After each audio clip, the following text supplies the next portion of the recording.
Yep. All right. So my name is James Kulina. I'm from Hyper, and we are building out multi-tenant secure container cloud. First, we're actually what we really have built is a virtualized container. So I know it's kind of oxymoron, but here's the agenda. So going over container as a service today, the end goal of what we're trying to actually accomplish with container as a service, how it's implemented right now, what is Hyper, what do we do, how it works, and what our vision is for next generation container as a service, and Hypernetes, which is our multi-tenant Kubernetes distro. So how did we get here? So going back to actually his talk on how applications are becoming more and more complex, we actually started off with something technology-wise, is hypervisor virtualization technology. It's been around for over 15 years now, and the whole purpose of that is cost reduction, right? Right now, we're getting into all these, how to deploy these very complex apps, how to manage them, how to scale them. At first, it was all about just consolidation and reducing costs and higher utilization. And then we thought, okay, well that's great, but that's all manual. How do we automate this? And so then we created infrastructure as a service, right? Developers can spin up their own virtual machines and launch their new ideas, test it out. It's all about automation. It's all about making the data center pliable and usable in a way that it wasn't so manual. But we're still talking about machines. We're still talking about servers here. And developers, they don't really want to manage servers. They want to manage applications. They want to develop applications. And so then they thought, okay, well, let's abstract away from that. Let's go to CaaS, right? That'll solve all our problems. So they focused on app development. They abstracted away from the infrastructure and the details around them.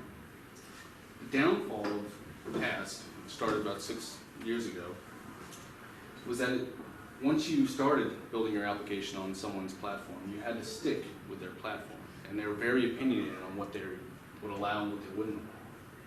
And so Docker came along and containers, and it was all about packaging and portability, right? So it solved the past problem, but it did nothing about a lot of the infrastructure and the security aspects. It was just about portability and immutability. And now container as a service is taking Docker and taking it to the next level and saying, let's create a new type of platform, right? At Hyper, we're focused on the end goal of, okay, well, if we're going to keep reinventing the wheel, why don't we focus on what we're actually trying to accomplish here? And if you talk to any CIO, any CFO, he wants to enable value creation, right? If he's going to adopt the next generation thing, whatever it is, you're going to have to accelerate his developers' time to market, right? You're going to have to enable them to be self-service, meaning minimizing ops. You're going to have to ensure security. So Docker's inherent risk there, or inherent problem, is that you have a shared kernel. So you're sharing it across many different containers. And so security isn't as secure as a hardware virtualization that you're used to. It's been matured over 15 years. You want to have to reduce risk, right? So that's app portability. So that's containers. That's where containers fit. Right? They reduce the risk of being locked into any one platform. In multi-cloud strategy, you're already seeing that play out, right? And most enterprises now are using 2 or 3 different clouds. So next generation CaaS has to be enabling that. And then we have to enable lower costs, right? We have to minimize ops. So that's just a given. If you actually even want to get your foot in the door on what the next generation CaaS is, and if enterprises want to adopt it, or any developer even wants to adopt it. So this is CaaS today. And so our problem with how it's being done right now, so say you're building out your container solution on top of AWS, is that COE is Container Orchestration Engine. That's Kubernetes, it's Swarm, it's whatever, Mesos.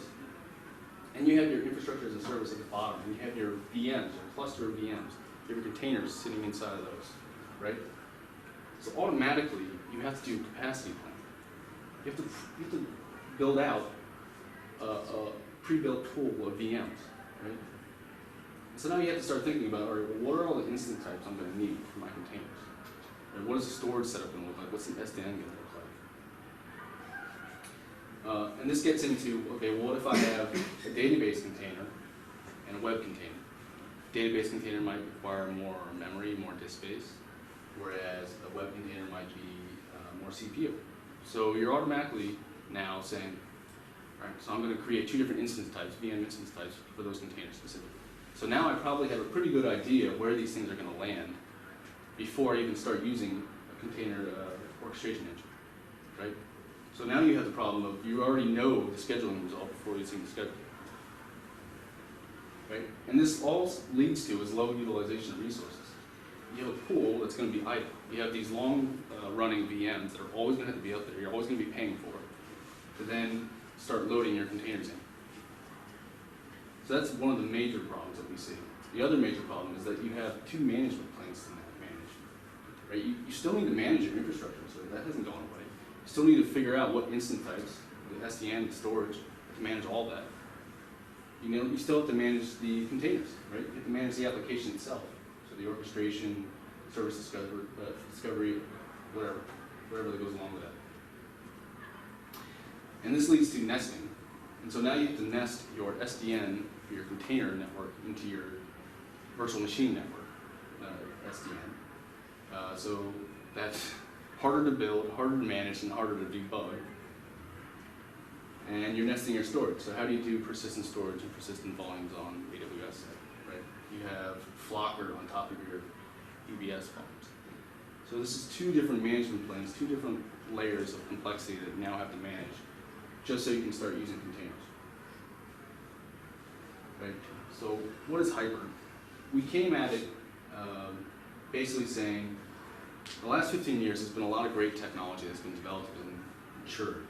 Let's create a VM that looks and feels like a container. And so we have a Hypervisor-agnostic Docker Runtime. That's our long term for what we actually created. What we call it is we call it a hyper container. It's basically your Docker image running directly on a hypervisor. And we can run on any open source right now hypervisor. So we support KVM, Zen, VirtualBox, ESX we're in the process of supporting with Kulina. And this is, we've mapped it directly to the Docker workflow. So our commands are the same as Docker's. So if you know Docker, you know us. And what you get out of this is you get the security of VMs, but you get the speed of containers. And I'll get into why you get the speed of containers. So we can actually boot a container in 200, or a hyper container in 200 or 300 milliseconds. So how does this actually work? So this is the host, it's the big white. And then at the bottom here, you have your images, your Docker images. And you pull them onto the actual physical host. And then we have a hyper container, which is the gray. And inside that, we have running, there's no guest OS. So on the outside, this looks like a VM, a hyper container. But there's absolutely no guest OS inside. We have very minimal optimized Linux kernel that runs. It's not full OS. And all this this hyperkernel, is there to start to run the hyperstart. And our hyperstart is our micro init service. And this service is there to load your Docker images basically into the hyper container. And we've orchestrated, we've designed this around pods, the concept of pods. So I don't know if any of you are familiar with Kubernetes, but you can put multiple containers inside of a pod. And so we've actually aligned with that strategy as well. And we segregate or isolate your images with mount namespace, so they don't see each other's root at best inside a pod. You can also just run one image inside of a hyper container as well. You can do either or. So we're trying to bring the best of both worlds here, right? We have containers, traditional containers, we have our hyper container, we have our VM. So we provide strong isolation because it's hardware enforced isolation. We're using a hypervisor. It's portable because it's your Docker image, you can take that anywhere. And we support multiple hypervisors and multiple formats, right? Where a typical VM can't run a VM, KVM instance on, say, VMware. And boot time are almost just as fast as a container, whereas VM's minutes boot time. Same thing with image size. So our overhead is our hyper container image is like 25 megabytes, a little bit less, and then wherever your Docker image is. And then VM is typical tens of gigabytes, right? And it's immutable. It's just your Docker image inside. Whereas a VM, you have a whole ecosystem built around managing that guest OS inside that VM. Right? You have your Puppet Chef and all those configuration management tools. Compatibility, this is all about if you already have infrastructure as a service built up, right, you have a tool chain problem. And so you probably want to reuse as much as possible. Because we're a hypervisor based, we can support a lot of different tool chains that have already been built up. In terms of maturity, we're using hypervisor, so we're actually pretty mature. And then in terms of bring your own kernel, so this is actually very important in a public multi-tenant environment. You want people to have the option of loading in their own kernel and their kernel modules and running them. Whereas containers is a shared kernel model to do that. And then ROI, in terms of ROI, what happens if someone has their infrastructure as a service, their OpenStack built up? What do they want to do if they want to start running containers, right? Typically leads to they're building everything on top of it, and it's building it's custom. It's trying to shoehorn everything in. And so this is what it looks like today, and what we're really proposing is to make it look like this. So whereas at the top you have your Kubernetes, well, that's going to become the foundational orchestration engine. And so there's no pre-built VMs being launched. You just have your hyper container, your Docker image, and it's launching as your application needs it to launch. And it's fully isolated, hardware isolation. And so what we did is we created our Hypernetes, which is basically, because we're hypervisor based, we went out there and we saw what is the best of breed tools that we can use, right? So we're using CinderSet for storage, we're using Neutron for SDN, Keystone for authentication, but we're using our Hyper runtime instead of Nova. And so, because Nova is designed for long-running VMs, or this is actually it's containers. And then we have Kubernetes master, a single Kubernetes master running for all tenants. So that's the orchestration engine launching the different Hyper containers. And where we're taking this is, we're actually at the end of this month, we're launching, all this is open source. So our Hyper, our base technology is open source, our Hypernetes is open source. Hypernetes is actually being integrated into Kubernetes on 1.4. Hyper, we've submitted it to the OCI group, the CDMCF group for spec, so we can run, our Hyper technology is, we call it Run V. So if you guys know Docker, Run C, we've submitted Run V into the OCI, so you can actually run on either Hypervisor or on traditional Docker. But what I was getting to is that we're actually launching at the end of this month, we're launching a private beta. And we're taking our Hypernetes and we're building that out. And the focus with this is not microservices. And the reason why is most people are not there yet. They're not capable of managing that much complexity. They want to get their heads wrapped around containers first, and then start breaking their applications into smaller pieces and figuring out that. So what we're really focusing on is the individual developers first. And so we're trying to give you the same Docker workflow that you currently have. And so we're trying to eliminate dev, prod differences. So we're giving you parity. And what will happen is you'll actually download our CLI, which will basically be the Docker CLI, except for saying Docker Run, you say Hyperrun. And when you're building and launching your images, you're launching it on the cloud. You're not launching it on your laptop. But it looks and feels like you're on your laptop. And so you're getting security as secure as virtual machines, with isolation with all your containers. And you're getting hyperelastic, right? So we have sub-second boot times, and there's no over-provisioning of resources. So you don't have VM pools that you're spinning up to launch your containers in. You're just launching right then and there the containers that you need, and you can specify your application, the different loads, and if it spikes, then you'll launch more containers.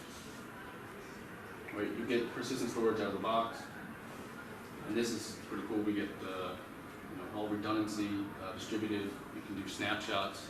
You can, if a container fails, it automatically fails over and relaunches it, attaches the volume to it. And then we're doing it on pay per second. And the reason why we're doing pay per second, and what this means is, we want all the different use cases, from traditional just VPS, like I want just a server and I want one container, one application, all the way to serverless models where you're doing like AWS Lambda type stuff, where you need something to run and it's up for a second and it's down, right? And so because we can accommodate this from the technology perspective, we want to actually accommodate this from the building perspective as well. So we want to see everybody to, whatever your use case is and whatever you're trying to accomplish, you can do it through this. Very simple, very easy. So you can actually go to hyper.sh right now and put your name in and sign up. So yeah, so I don't have a demo for you today. I apologize. Our CTO was supposed to accompany me on this trip, and we couldn't. But we're very excited about this. We think it's going to help a lot of developers just getting used to launching their containers in production very quickly, in the same fashion that they're launching and using containers on the laptop. That's it. Questions?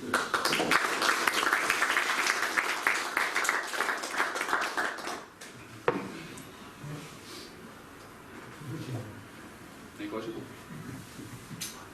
I've got many questions. So let's first take a look at the competition. Microsoft launching this similar thing. You can launch either a container in a container or container in a hypervisor. Yep. VMware is launching a similar thing where you run it inside a container, or inside a VM.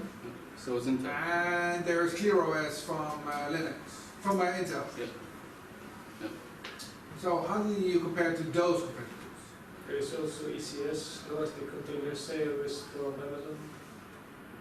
That's Which also one? Elastic Container Service, basically Amazon service that allows to run Docker containers in AWS with the same Docker thing.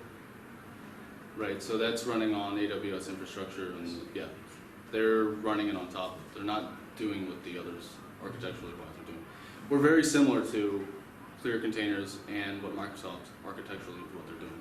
And we're already talking with VMware. They actually came to us when we launched this mid last year to say, how are you guys doing this? And so they have some things that they do, like instant clone. We can do that. We actually do it better than they do. They take like 300 milliseconds. We take 25 milliseconds to do it. Yeah. But that's in storage also. And this is like instant clone of your container. In memory.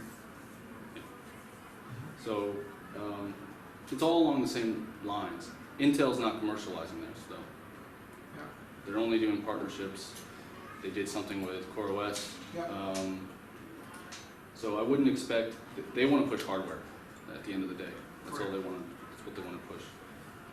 Some other things that we're working on is supporting ARM with this. So that's competitive advantage, and also gives different CI/CD build models, right? People who want to build applications for whatever, they can run on ARM.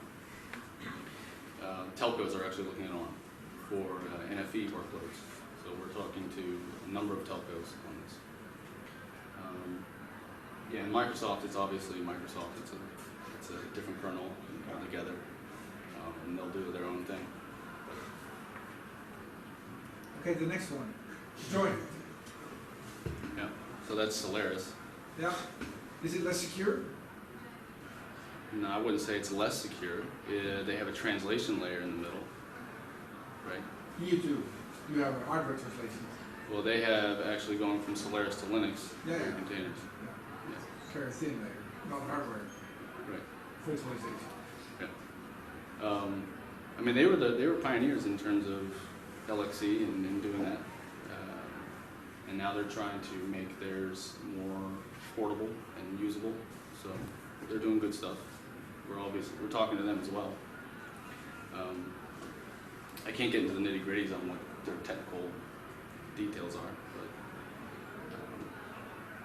And then, how would you compare the security model of LXD and maybe CoreOS now coming up, and what Docker is doing to well, the number of vulnerabilities you see, for example, in Xen or others? They also have their vulnerabilities. the CoreOS and No, I mean Xen has. They have several Hypervisors CDs versus and the some. CD stuff. Yes, Several times per year you have to hypervisors reboot. do have vulnerabilities, but in the larger context, they are much smaller attack surface than your typical OS. Correct. And so we think that hypervisor has been battle tested for the last 15 years. If you go to any CIO and say, take this new Core OS, run everything on it, or take KVM certified by Red Hat, which do you think they're going to trust? Right? Which is battle tested.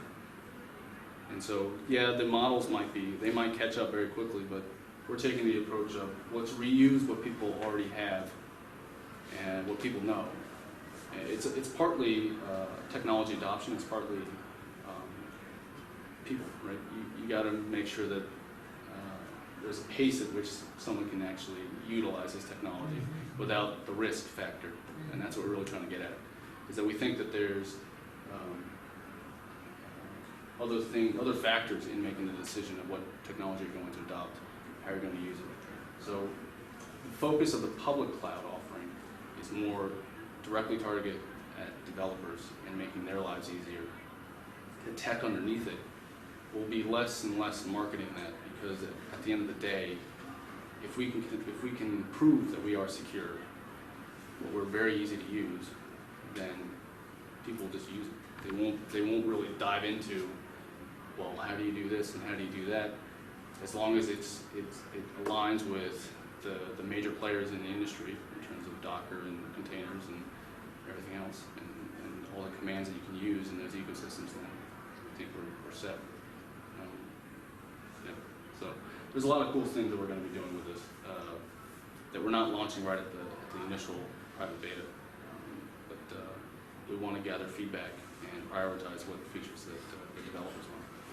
So can I deploy this on my own hardware nowadays? Can I just download it and install it? You can download Hyper and Hypernetes, but the public, I mean,